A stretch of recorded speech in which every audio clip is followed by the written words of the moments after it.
Good morning students, welcome to online classes.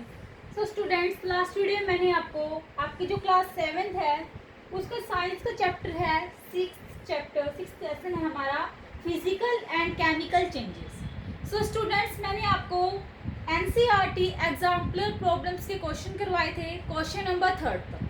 ठीक है, आज हम करेंगे क्वेश्चन नंबर 4 से स्टार्ट। इससे पहले हमारा जो काम हो चुका है और वीडियोज़ में वर्ड मीनिंग हो चुके हैं, एनसीईआरटी टेक्स्ट बुक क्वेश्चंस हो चुके हैं, और आज हम करेंगे एनसीईआरटी एग्जाम्पलर प्रॉब्लम्स के क्वेश्चन 4 से। सो क्या करेंगे हम, एनसीईआरटी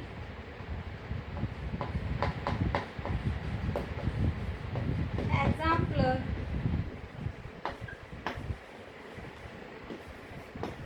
प्रॉब्लम, ठीक है, जो कि आपकी बुक में सॉल्व किए गए। ओके बच्चों, सो क्वेश्चन 4 क्या है आपकी बुक में, पेज नंबर आपको निकालना है 92 पे। 92 पेज नंबर पे क्वेश्चन नंबर दिया गया है 4। क्वेश्चन 4 से स्टार्ट कर रहे हैं हम, ठीक है। तो क्वेश्चन 4 में क्या बोला गया है, when baking soda is mixed with lemon juice, bubbles are formed with the evolution of a gas. What type of change is it? Explain. कि क्या होता है जब बेकिंग सोडा को मिक्स किया जाता है लेमन के जूस के साथ, तो क्या होता है, बबल्स निकलते हैं और गैस निकलती है। ठीक है, बबल्स निकलते हैं, साथ में गैस निकलती है। तो हमें बताना है कि कौन सा टाइप का चेंज है वो, और एक्सप्लेन करना है उसके बारे में, जब हम क्या करते हैं, बेकिंग सोडा को मिक्स करते हैं लेमन जूस। ओके बच्चों, सो आंसर दिया गया आपकी बुक में, the reaction between baking soda and lemon juice is a chemical change. जो रिएक्शन हो रही है, क्या हो रही है यहाँ पे, कौन सा चेंज हो रहा है, सबसे पहले तो केमिकल चेंज, कि जब हम क्या करते हैं, बेकिंग सोडा को किसके अंदर डालते हैं, लेमन जूस के अंदर, तो केमिकल चेंज होता है।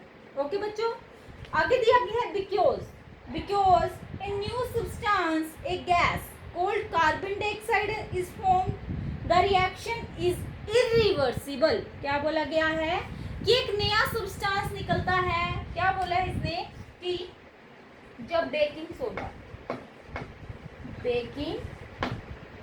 सोडा है जो, उसको मिक्स किया जाता है किसमें, लेमन जूस में। ठीक है, लेमन जूस के साथ मिक्स किया जाता है, तो इसने बोला है कि बबल्स निकलते हैं, साथ में गैस निकलती है, प्लस गैस, और वो गैस कौन सी होती है, कार्बन डाइऑक्साइड। क्या कौन सी गैस होती है बच्चों, कार्बन डाइऑक्साइड, ये उसका फॉर्मूला है। ठीक है, तो जो कार्बन डाइऑक्साइड गैस निकलती है वो क्या होती है, एक नया सब्सटेंस।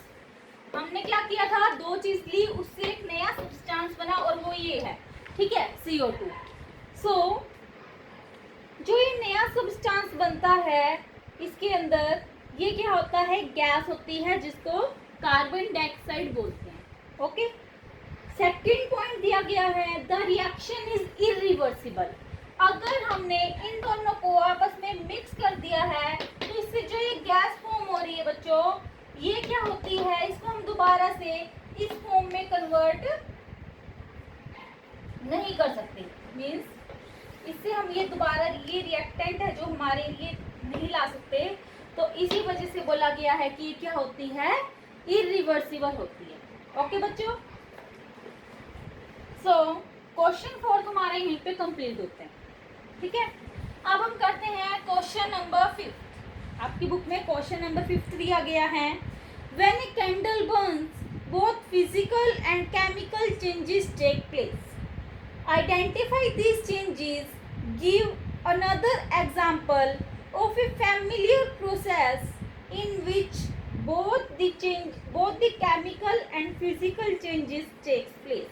क्या बोला गया है कि क्वेश्चन नंबर 5 पढ़ा रही हूँ मैं। क्वेश्चन नंबर 5 है आपकी 92 पेज नंबर पे बुक में, साइंस की बुक के जो सो फिफ्थ क्वेश्चन में क्या बोला गया है कि जब एक कैंडल को बर्न किया जाता है तो दोनों चेंज, जो फिजिकल चेंज है और केमिकल चेंज है, वो होता है। ठीक है, आइडेंटिफाई करना है हमें उन चेंजेस को। गिव अनदर एग्जांपल, एक अनदर एग्जांपल बताना है। एक तो ये हो गया जिसमें हमने कैंडल को बर्न किया है, ठीक है, in which both the chemical and physical changes takes place. तो जो हमारा क्या है, जब हम कैंडल को बर्न करते हैं तो उसमें केमिकल और फिजिकल चेंजेस दोनों होते हैं। हमें एक और ऐसा एग्जांपल बताना है जिसके अंदर दोनों चेंजेस टेक प्लेस होते हैं। ठीक है, सो आंसर में क्या लिखा गया देखते हैं। फर्स्ट दिया गया है point, first A, melting of wax during burning of a candle is a physical change. कि जो मेल्ट हो रही है वैक्स, जब बर्न हो रही है कैंडल, वो तो एक फिजिकल चेंज है। क्या बोला गया है, मेल्टिंग ऑफ वैक्स, जो वैक्स मेल्ट हो रही है वो तो कैसा चेंज है, एक फिजिकल, ठीक है, फिजिकल चेंज है। बट आगे क्या बोला गया है सेकंड पॉइंट में, burning of wax and thread is a chemical change. अगर बर्न हो रहा है वैक्स, वैक्स क्या हो रहा है,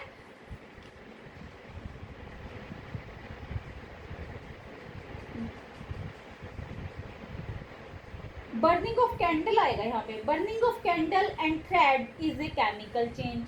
सो बर्निंग ऑफ जो कैंडल है, जो कैंडल बर्न हो रही है,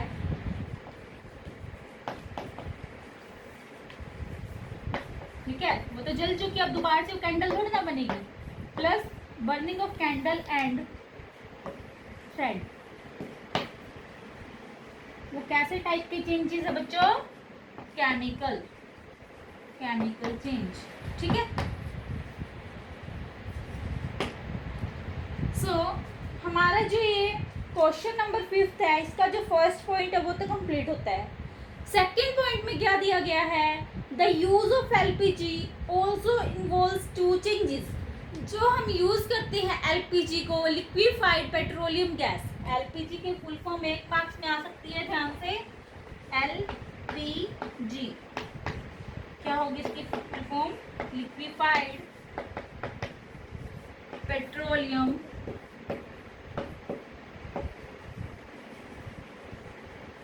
गैस।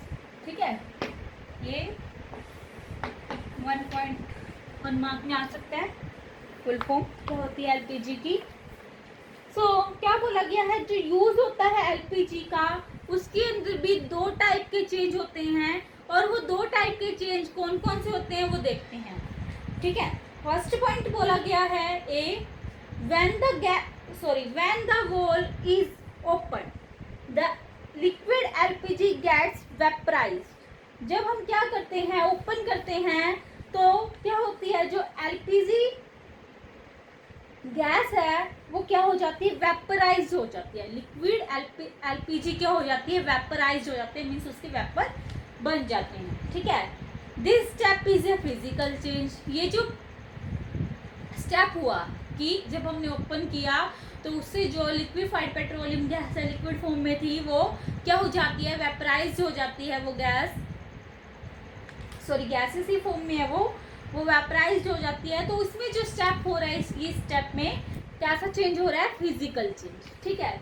सेकंड का बी पार्ट दिया गया है, the burning of LPG is a chemical change. जब बर्न हो रही है एलपीजी क्या हो रही है बच्चों, जब बर्न हो रही है तो वो कैसा चेंज है, केमिकल चेंज।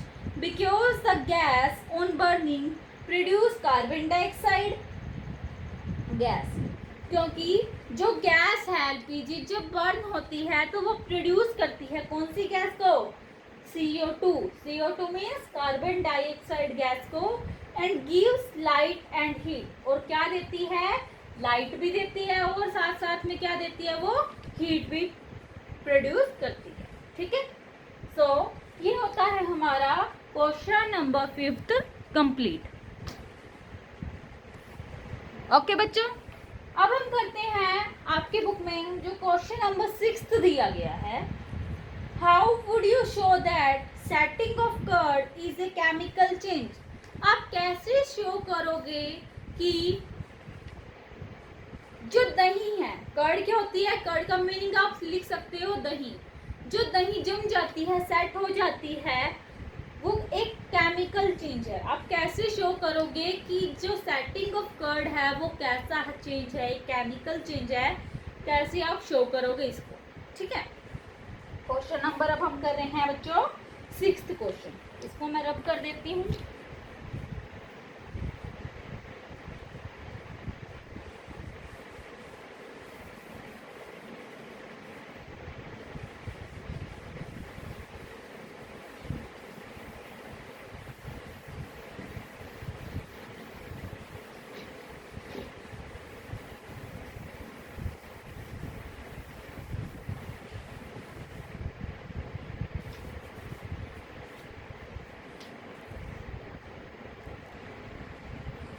तो क्वेश्चन 6 है हमारा, आंसर करते हैं उसका। क्वेश्चन 6 का, क्वेश्चन 6 मैंने बता दिया क्या बोला गया है। The taste and properties, other properties of curd are different from those of the milk. जो क्या होती है, टेस्ट, एक तो जो टेस्ट होता है कर्ड का, दही का, और जो और प्रॉपर्टीज होती हैं कर्ड की, वो डिफरेंट होती है from those of the milk. Milk से, मिल्क क्या होता है, दूध, दूध से जो दही की प्रॉपर्टीज है या टेस्ट है वो अलग होता है। दूध थोड़ा मीठा मीठा होता है, बट जो कर्ड है वो क्या इसकी होती है, टेस्ट में खट्टी होती है। और जो और प्रॉपर्टीज है वो भी क्या होती हैं, अलग अलग होती हैं। ठीक है, it is not possible to obtain milk from the curd. ये पॉसिबल तो नहीं है कि अगर मिल्क से हमने कर्ड बना दी तो हम दोबारा कर्ड से मिल्क को ऑब्टेन कर सकते हैं, पॉसिबल तो नहीं है ना ऐसा। So therefore setting of curd is a chemical change. इसी वजह से केमिकल चेंज, जो सेटिंग ऑफ कर्ड है वो कैसा चेंज है बच्चों, एक केमिकल चेंज। ठीक है, दोबारा से बताती हूँ।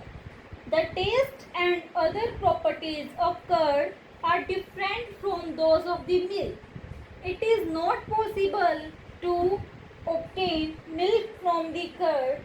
Therefore, setting of curd is a chemical change. क्या बोला गया है कि जो टेस्ट है या और प्रॉपर्टीज हैं कर्ड की वो डिफरेंट होती है, किससे, दूध से।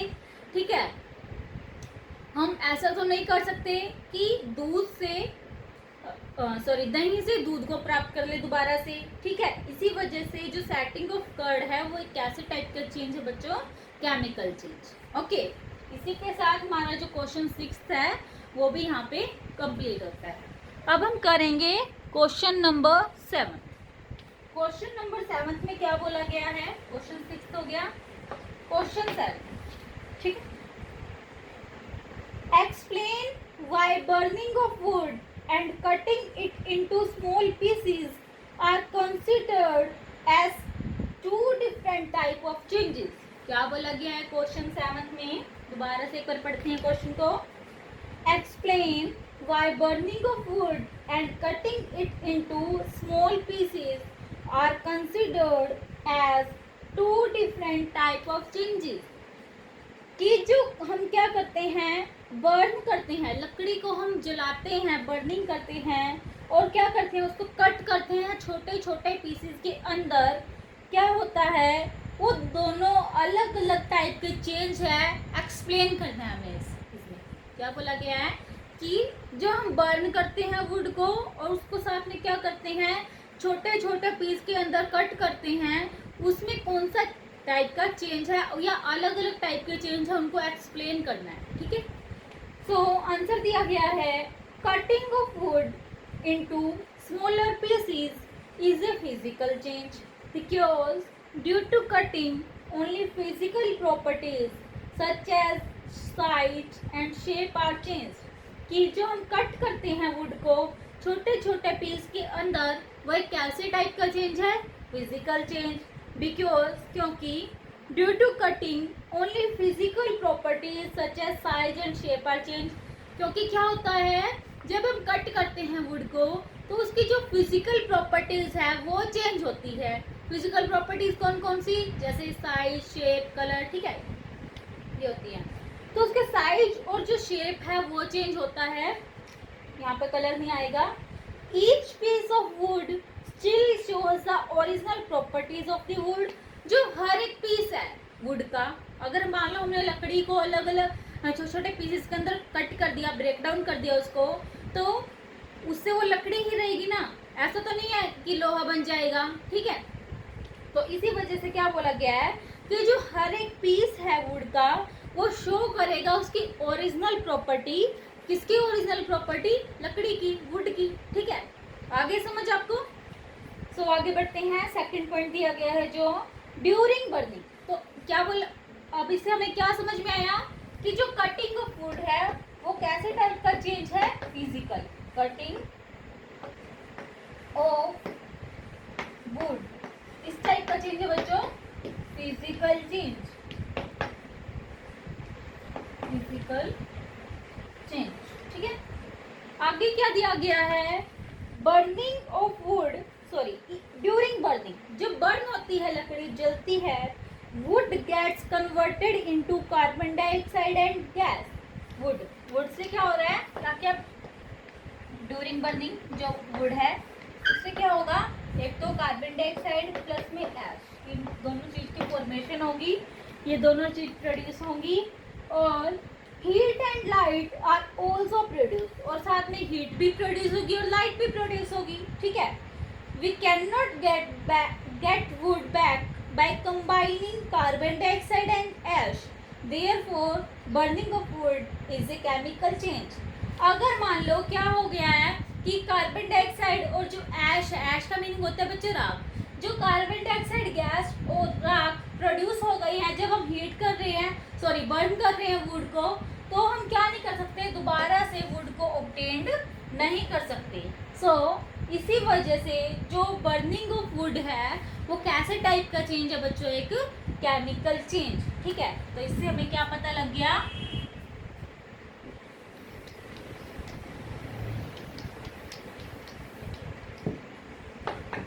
बर्निंग ऑफ वुड किस टाइप का चेंज हो गया, केमिकल चेंज।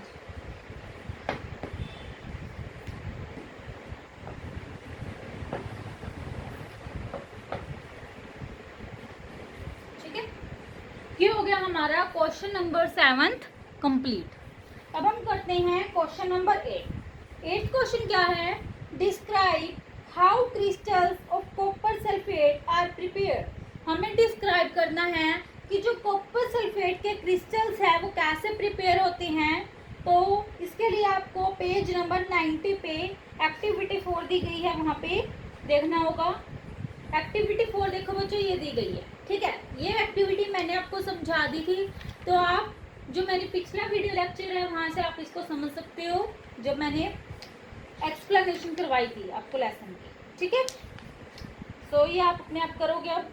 अब 9th question, explain how painting of an iron gate prevents it from rusting.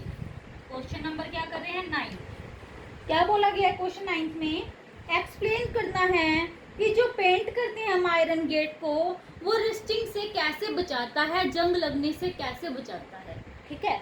तो आंसर में क्या लिखा गया है, ए कोटिंग ऑफ पेंट और ग्रीस या फिर oil on the surface of a metallic object such as an iron gate prevents it corrosion by not allowing moist air to come in contact with the metallic surface। कि जब हम क्या करते हैं, एक कोट किस चीज़ का, या तो पेंट का, ठीक है। हमने बोल दिया ना कि अगर मान लो इस बोर्ड को मैं एक बार पेंट कर दूँ, ठीक है, अच्छे से एक बार पेंट कर दिया, तो ये क्या नहीं होगा, जो एयर है या फिर वाटर है उसके कांटेक्ट में नहीं आएगा, तो इससे क्या हो जाएगी, रस्टिंग प्रिवेंट हो जाएगी, ठीक है। अगर ये लोहा होता तो, ठीक है, वैसे तो इसको तो जंग नहीं लगेगा, रस्ट नहीं होगी ये तो।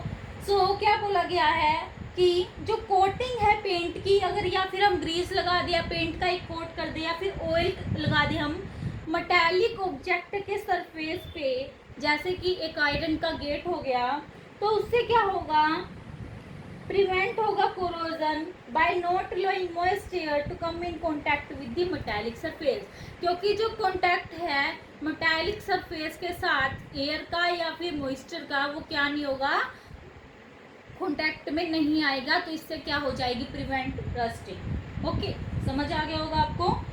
अब हम मूव करते हैं हमारे नेक्स्ट क्वेश्चन पे, which is 10th question. Explain why rusting of iron objects is faster in coastal areas than in desert. क्या बोला गया है कि जो रस्टिंग होती है आयरन ऑब्जेक्ट पे, वो फास्ट होती है कोस्टल एरियाज में डेजर्ट्स के कंपैरिजन में। तो आंसर में क्या लिखा गया है, rusting of iron needs oxygen and moisture, oxygen या फिर एयर, क्योंकि एयर के अंदर भी क्या होती है, ऑक्सीजन होती है। ठीक है, तो बोला गया है कि जो रस्टिंग होती है आयरन की, उसको चाहिए होती है ऑक्सीजन या फिर बोल सकते हैं एयर या फिर मॉइस्चर। ठीक है, चाहिए होता है, पता है ये तो हमें। Around coastal areas, coastal areas क्या होते हैं, जो तटीय क्षेत्र होते हैं, ह्यूमिडिटी या फिर मॉइस्चर इज हाई, वहाँ पे क्या होता है, जो ह्यूमिडिटी होती है, नमी होती है, या फिर मॉइस्चर होता है, वो क्या होता है, ज़्यादा होता है। ठीक है, the salt in sea water also increase the rate of rusting, जो सोल्ट होता है सी वाटर के अंदर, वो भी क्या कर देता है, इंक्रीज कर देता है रस्टिंग को, जंग लगने के प्रोसेस को। वेयर एज इन डेजर्ट, जबकि जो डेजर्ट होता है, जो मरुस्थल या फिर रेगिस्तानी क्षेत्र होते हैं, वहाँ पे क्या होता है, मॉइस्चर नेग्लिजिबल होता है, बिल्कुल ना के बराबर होता है। ठीक है, नन होता है, नेग्लिजिबल अगर समझना है आपको तो वहाँ पे नन भी लिख सकते हो, NONE। ठीक है, Therefore, rusting of iron is faster in coastal areas than the desert। इसी वजह से जो रस्टिंग ऑफ आयरन है वो फास्ट होती है कहाँ पे, कोस्टल एरियाज में, डेजर्ट के कंपैरिजन में। ठीक है, सो अब हम मूव करते हैं हमारे नेक्स्ट क्वेश्चन पे, क्वेश्चन नंबर 11। क्वेश्चन नंबर 11 है जो बच्चों, क्या बोला गया है उसमें, the gas we use in the kitchen is called liquefied petroleum gas. ये तो हमें पता है कि जो गैस हम यूज करते हैं किचन में, उसको लिक्विफाइड पेट्रोलियम गैस बोला जाता है, या फिर शॉर्ट फॉर्म में बोल देते हैं कि LPG यूज कर रहे हैं। In the cylinder it exist as a liquid, और जो सिलेंडर होता है उसमें ये एग्जिस्ट करती है लिक्विड की फॉर्म में। When it comes out from the cylinder, जब ये बाहर आती है सिलेंडर से, इट बिकम्स ए गैस, तो ये गैस बन जाती है। ठीक है, चेंज है, तो देखो क्या हो गया कि लिक्विड से ये किसके अंदर चेंज हो गई, गैस, गैस में चेंज हो गई। क्वेश्चन कर रहे हैं 11। ठीक है, सो एक चेंज हो गया, देन इट बर्न्स, तो ये अब क्या होगी, गैस बन के क्या हो गई, बर्न हो गई। ठीक है, ये कैसे टाइप का चेंज हुआ, बी, एक तो एक चेंज हो गया, एक ये बी चेंज हो गया। ठीक है, तो the following statements pertain to these changes, जो यहाँ पे स्टेटमेंट्स दी गई है नीचे, वो बताती हैं इन चेंजेस को। हमें चूज करनी है करेक्ट ऑप्शन जो यहाँ पे दिए गए हैं। सो फर्स्ट है, process A is a chemical change. Process A क्या है, केमिकल चेंज है। Process B is a chemical change, process B में बोला गया ये भी केमिकल चेंज है।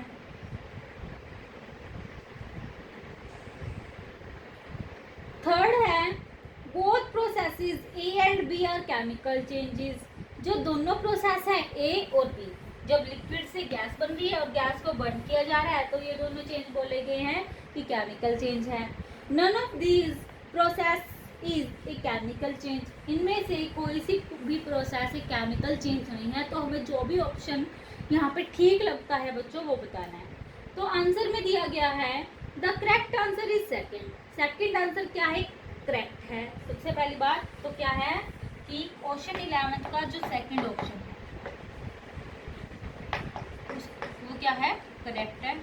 ठीक है, करेक्ट क्यों है, burning of fuel gas is a chemical change. जो बर्न होता है फ्यूल, फ्यूल मीन्स ईंधन, जो ईंधन फ्यूल है जो वो बर्न हो रहा है, वो किस टाइप का चेंज है, केमिकल चेंज है बच्चों।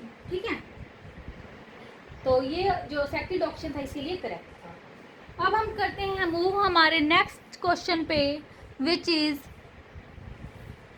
12th question. Anaerobic bacteria.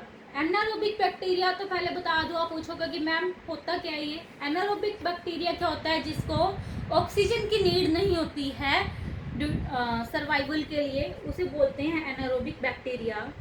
Anaerobic bacteria digest animal waste and produce biogas. Change A. क्या बोला गया है? क्वेश्चन नंबर 12 कर रहे हैं अब हम। क्वेश्चन 12 में क्या बोला गया है कि जो एनारोबिक बैक्टीरिया है डाइजेस्ट कर रहा है एनिमल के वेस्ट को और प्रोड्यूस कर रहा है बायोगैस, तो वो कैसे चेंज है? चेंज ए, एक टाइप का चेंज हो गया। The biogas is then burn as fuel. जो बायोगैस है फिर उसको बर्न किया जा रहा है एक फ्यूल की तरह, तो वो चेंज बी है। The following statement pertain to decision this changes. जो नीचे स्टेटमेंट दी गई हैं वो बताती हैं इन चेंजेस के बारे में, हमें चूज करनी है करेक्ट, जो करेक्ट है इसमें। सो फर्स्ट स्टेटमेंट दी गई है process is a chemical change, second is process B is a chemical change, third option is both processes A and B are chemical changes, या फिर फोर्थ बोला गया है none of this process is a chemical change, या फिर इनमें से कोई भी प्रोसेस केमिकल चेंज नहीं है। तो इसका आंसर आएगा बच्चों, आंसर नंबर जो ऑप्शन नंबर है थर्ड ऑप्शन आएगा। क्यों आएगा third? Both the production and burning of biogas are chemical change. जो प्रोडक्शन हो रहा है और जो बर्न हो रही है बायोगैस, एक तो बायोगैस का क्या हो रहा है? प्रोडक्शन हो रहा है कि वो फॉर्मेशन हो रही है बायोगैस की, बन रही है, और साथ साथ में क्या बोला गया है कि जो बर्न हो रही है बायोगैस, दोनों किस टाइप के चेंज हैं? Chemical change. इसीलिए जो थर्ड ऑप्शन है both processes A and B are chemical changes, इसी वजह से क्या है इसका ऑप्शन थर्ड करेक्ट। ठीक है, तो बच्चों इसी के साथ हमारे जो एनसीईआरटी एग्जाम्पलर प्रॉब्लम्स के क्वेश्चंस हैं वो यहाँ पे कंप्लीट होते हैं। होप कि आपको ये समझ में आए होंगे अच्छे से। ठीक है बच्चों, तो नेक्स्ट वीडियो में बच्चों हम करेंगे एनसीईआरटी टेक्स्ट बुक क्वेश्चंस थे बाबू, ये एनसीईआरटी टेक्स्ट बुक क्वेश्चन थे, ये मैं गलती से लिख गई थी ऊपर, सॉरी।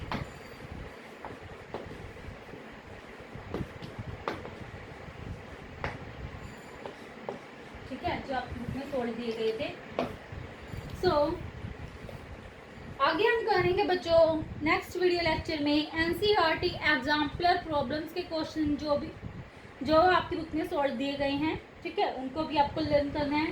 तो आज की इस वीडियो में जितना भी काम मैंने आपको करवाया, जितने भी क्वेश्चन करवाए, होप कि आपको अच्छे समझ में आ गए होंगे और आपको ये क्वेश्चन बुक में से लर्न भी करने हैं। ठीक है, राइट डाउन तो नहीं करते हैं, सिर्फ लर्न करते हैं। इस चैप्टर की हमारी क्या क्या हो गई बच्चों? एक्सप्लेनेशन कंप्लीट हो गई, आपने रीड कर ली होगी, वर्ड मीनिंग हो गए, वो आपने फेयर नोटबुक के अंदर राइट डाउन कर लिए होंगे, साथ में लर्न भी कर लिए होंगे। इसी के साथ हमारे जो एनसीईआरटी टेक्स्ट बुक क्वेश्चंस है सोल्व जो आपकी बुक में दिए गए हैं, वो भी क्या होते हैं? कंप्लीट, और ये भी आपको क्या करने हैं? ओनली लर्न ही करने हैं। नेक्स्ट वीडियो लेक्चर में बच्चों हम करेंगे एनसीईआरटी एग्जाम्पलर प्रॉब्लम्स क्वेश्चन, और फिर उसके बाद करेंगे एक्सरसाइज के क्वेश्चन। जो एक्सरसाइज के क्वेश्चन है हर एक लेसन के बच्चों, वो आपको फेयर नोटबुक के अंदर राइट डाउन करने हैं। ठीक है, उसमें आते हैं very short question, long questions and higher order thinking skills के क्वेश्चन, वो आपको बुक के नोटबुक में राइट डाउन करने हैं। और जो बुक वर्क है जैसे मल्टीपल चॉइस क्वेश्चन हो गए, फिलिंग द ब्लैंक्स हो गए, या फिर true false, match the columns, वो आपको बुक के अंदर फिल करनी है और बुक में से ही लर्न करने हैं। ठीक है बच्चों, आज का जो ये वीडियो लेक्चर है ये यहीं पे ख़त्म होता है। जितना भी काम मैंने आपको करवाया है वो आपको साथ साथ में करना है और साथ में ही लर्न करना है। तो बच्चों